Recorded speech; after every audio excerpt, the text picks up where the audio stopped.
BA-LLB करते हुए आपके पास जो BA वाला पार्ट है उसमें क्या विषय थे? सर हिस्ट्री, पॉलिटिकल साइंस और हिंदी। हिस्ट्री, पॉलिटिकल साइंस और हिंदी। हिंदी क्या भाषा या हिंदी साहित्य? सर हिंदी भाषा के रूप में थी, क्योंकि लीगल लैंग्वेज एक हमें। लीगल में सब वो LLB वाला पार्ट हुआ ना, जो BA वाला पार्ट था उसमें हिंदी थी या उसमें नहीं थी?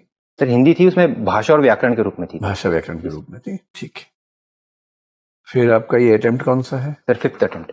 5वां अटेम्प्ट है। इतना समय क्यों लगा आपको? और इंटरव्यू कितनी बार दिया? सर ये मेरा यूपीएससी में पहला इंटरव्यू है। पहला इंटरव्यू है। और आपका वैकल्पिक विषय क्या है? Sir Hindi literature.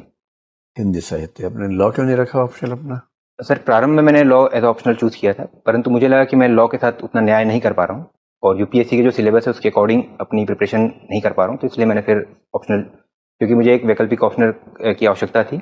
और हिंदी मैंने BA-LLB में पढ़ाई था थोड़ा सा, और मैं हिंदी मीडियम से भी पढ़ा हूँ, तो इसलिए फिर मैंने हिंदी साहित्य चुना।